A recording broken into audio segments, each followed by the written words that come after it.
Julius Caesar, a military commander and statesman, is one of the most prominent figures in Roman history. He is considered one of the key individuals in the creation of the powerful Roman Empire, following the collapse of the Republic Roman.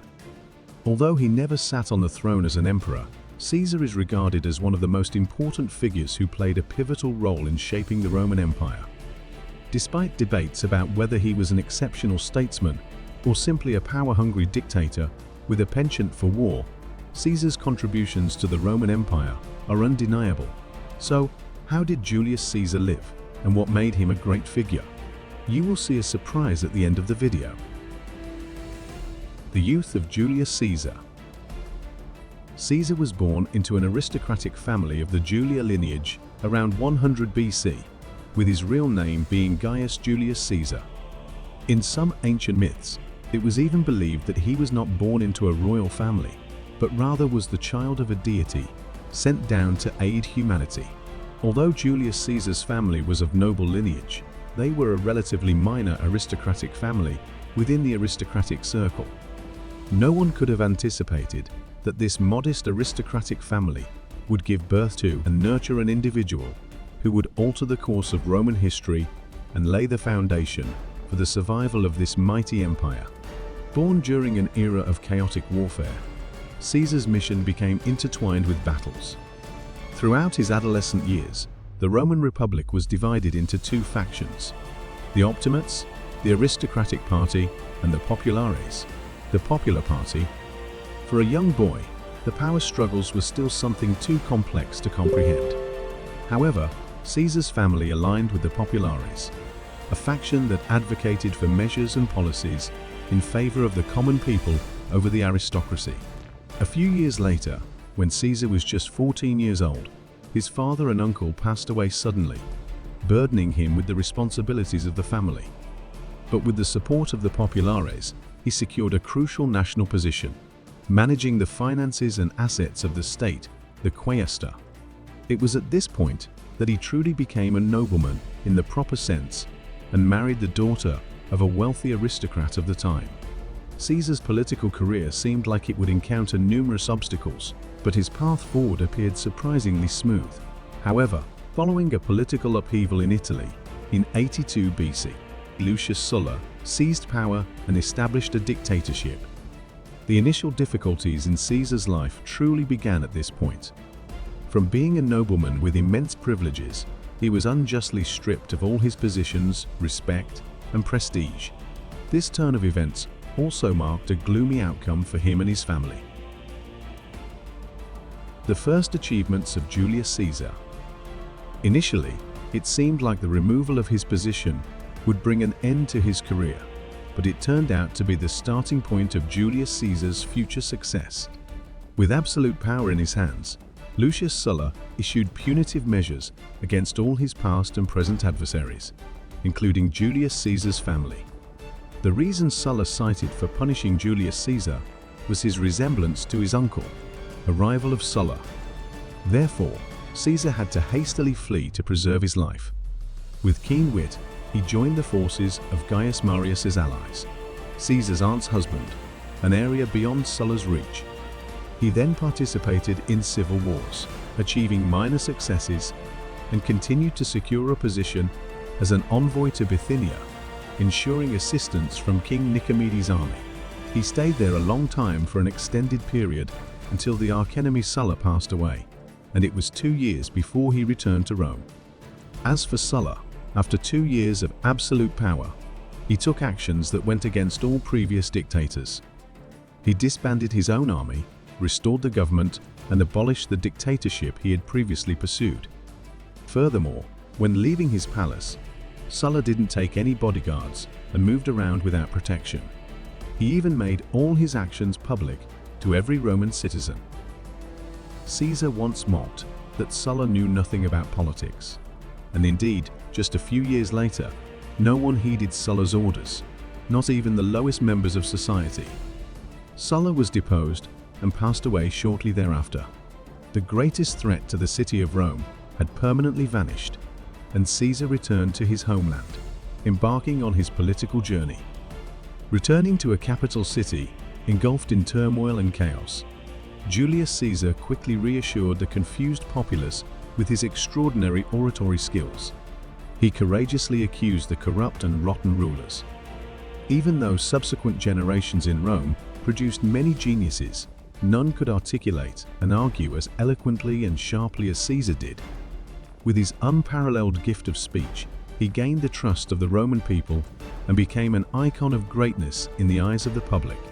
If he had wanted to advance rapidly in the political arena, he undoubtedly could have.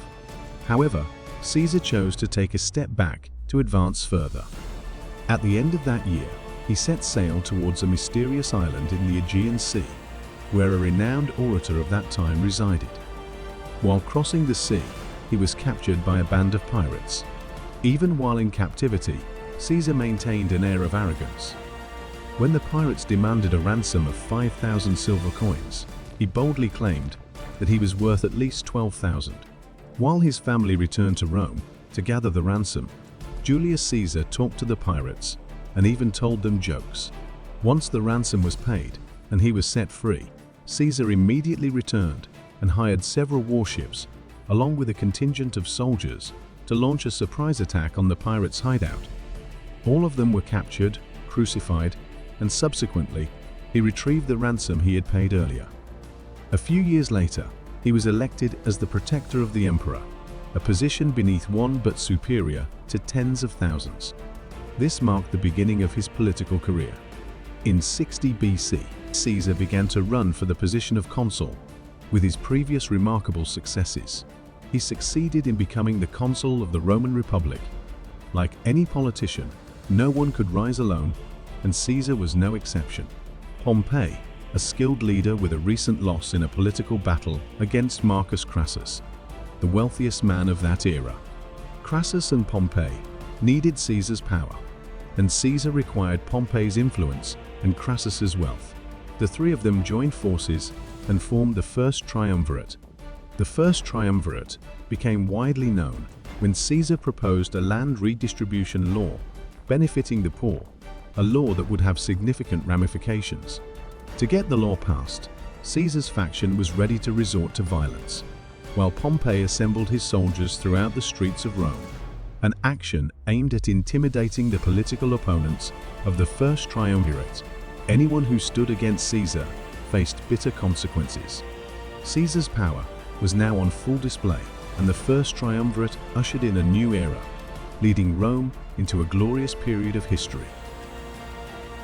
The conquest of Gaul and the downfall of the First Triumvirate. Right after being elected as the chief consul, the aristocratic faction, Caesar's political adversaries, sought to limit his influence by assigning him to oversee the poorest and least significant provinces of Rome, regions that were almost entirely made up of forests, wildlife, and impoverished inhabitants. The primary purpose was to prevent Caesar from commanding a substantial army. However, with political savvy and the backing of the First Triumvirate, he secured the position of governor over a vast region in northern Italy. In 58 BC, Caesar concluded his term as chief consul in Rome. Nevertheless, the substantial debts he had incurred for his political career remained, and the easiest way to repay this colossal debt was to wage war. Armed with just 4 legions, he resolutely marched into the tumultuous region of Gaul. Through his wise, Caesar approached the various tribes of Gaul, gradually gaining control over an extensive territory. This included present-day France, most of Switzerland and Belgium, parts of Germany, and the continuous landmass extending from the Atlantic Ocean to the Rhine River in Western Europe. Following several inconclusive battles against the Gallic tribal alliance, he proceeded to conquer each tribe individually, achieving successive victories. After 8 years of continuous warfare, nearly all the territories of Gaul had come under the control of Caesar's legions, establishing him as a great military commander. Caesar not only extorted enough money to pay off his debts, but also brought back a substantial amount of gold and silver to Rome. He returned to the city as a hero, a brilliant leader of the great Roman Empire. However, when someone is too talented, it is likely to arouse jealousy and resentment.